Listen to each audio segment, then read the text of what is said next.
Everybody, I'm back with another video. Now, in today's video, guys, we are going to be talking about Avengers Endgame. Now, I've watched this trailer a couple of days ago, and Captain Marvel is going to be coming out pretty soon as well, so I'm hoping to see that. Actually, a lot of new movies I really want to see are coming out in 2019, so that's going to be really, really awesome. Like I said in the last video, probably going to be making a lot of videos in January because of the new stuff that I'll get tomorrow for Christmas because today is Christmas Eve. Um, so yeah, this might be the last video I'll make this month, or maybe second to last, because I'll make probably a remake of the Goosebumps collection, stuff like that. A lot of remake videos, stuff like that, because we're gonna be getting a lot of cool stuff, hopefully for Christmas.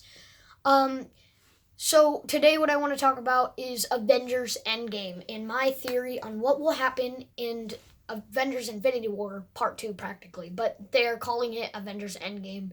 Um, and I think it's going to be really, really interesting to see Captain Marvel come in. And we know that she's going to be coming in because in the credit scene of Avengers Infinity War, Nick Fury dropped his signal thing or whatever, and it had Captain Marvel's symbol on it. And I'm really interested in to see what Captain Marvel's gonna do in the next film and stuff like that.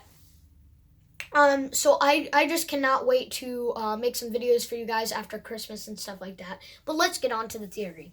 So at the beginning of Avengers Endgame, the link will be in the description for Avengers Endgame trailer. We see Tony Stark in Star-Lord's ship floating in space, and he has his little helmet from the Bleeding Edge suit, and he's messaging Pepper Potts about how he doesn't have any food or water. The oxygen in the spaceship is about to run out in about a day, so he could die. He's really in close proximity. He doesn't have a full suit. All he has is a helmet that he can like message people.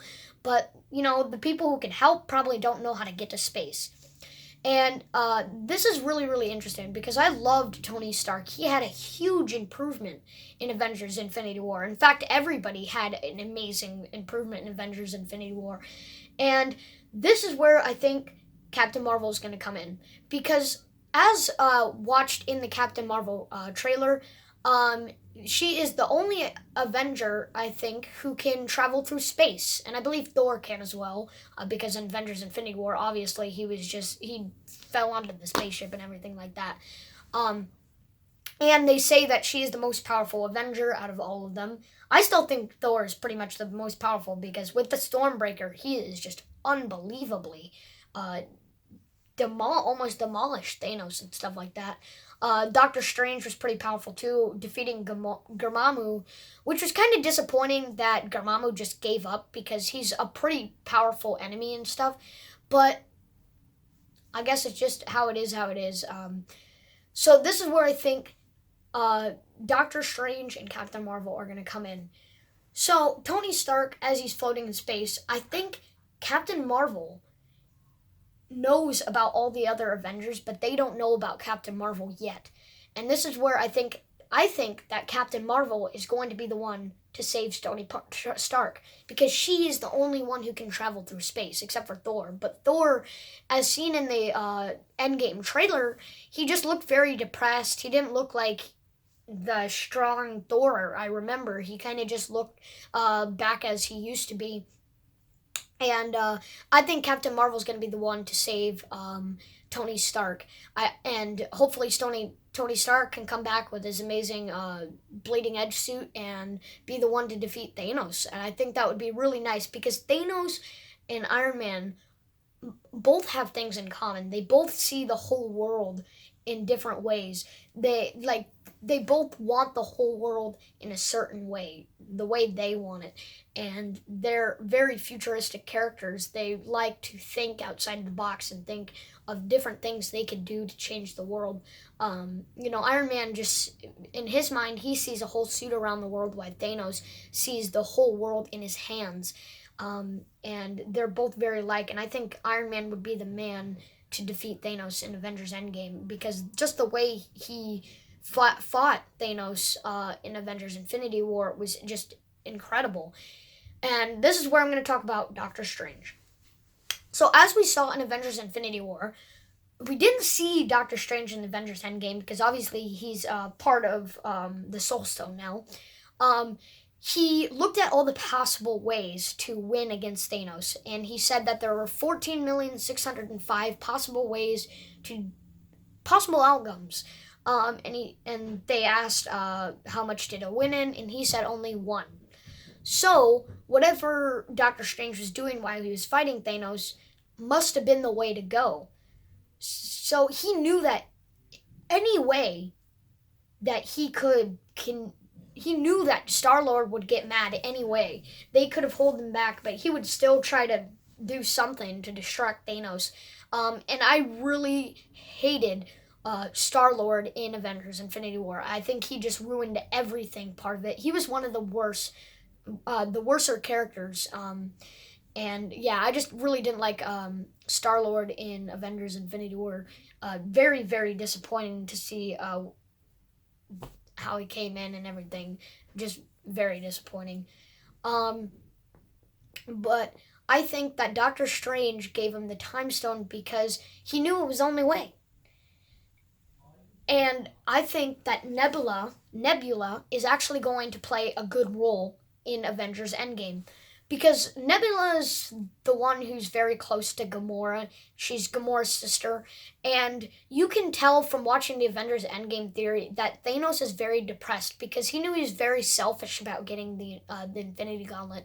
He knew that why would he kill his daughter just to get the whole world? Nobody would do that. And I think that Nebula could use that for her advantage by talking about Gamora, making him mad, making him more depressed, and that's what's going to weaken Thanos. The more depressed he is, the less strategic and everything he's going to be. That's why I think Nebula is also going to play a good role in the next film. But let's talk about Doctor Strange a little more, because I know a lot of people think Doctor Strange is just going to play a big role. The reason why he sacrificed Tony Stark's life, and this is my theory, is because when he saw Iron Man, he knew about him. In fact, Doctor Strange knew about practically everybody, and they didn't know about him. Like in Thor Ragnarok, he showed up by Thor, and Thor's like, "Oh, who's this guy?" Doctor Strange knew who he was. Doctor Strange in Avengers: Infinity War, Tony Stark's just having his anniversary, why he pops out of nowhere and stuff like that. But when he met Tony Stark, he knew that he would be the perfect guy. He saw just how Tony Stark was thinking up ideas, thinking up strategies and stuff like that, and he said, this is the man that I'm going to need. So he looked at those possible outcomes and he said, well, if this is the only way, I'll have to sacrifice Tony to make it that way. So I think that Nebula and Tony Stark are actually going to play a good role. Tony Stark might be the one to kill him, while Nebula is going to just weaken Thanos by talking about Gamora. And because Gamora, that's the reason why Thanos is depressed, because when he snapped his fingers, Gamora was like the only one there, and he was just very depressed that he had to sacrifice her life. And I think once he realized that the only way to get the Soul Stone is to sacrifice your loved one, really, really brought down Thanos at that time. And I think Captain Marvel will be the one to save Tony Stark. And she definitely could play a really good fight against Thanos. Same with Thor. Captain America holding Thanos' arm, or the Infinity Gauntlet, and just holding it against his will. Very, very amazing. And even if Doctor Strange reversed back time, he would know that even so, Thanos would get his hands on that gauntlet, and that's why he's doing what he's doing. But yeah, all these characters that I think are still alive are going to play big roles in Avengers Endgame. And I also think that the Reality Stone might be another thing that could change everything. It could bring back the people. They could think of a reality with more people, better communities, stuff like that. So what do you guys think about my theory? I'll make a video after Christmas about some of my new collections, my Goosebumps collection, stuff like that. So there's gonna be some long videos, I guess you can say. Um, so what do you guys think about my Avengers Endgame theory?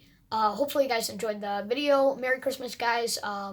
Hopefully you guys have a good Christmas. Get some good presents, stuff like that. So yeah, I'll see you after Christmas for some new videos, and peace.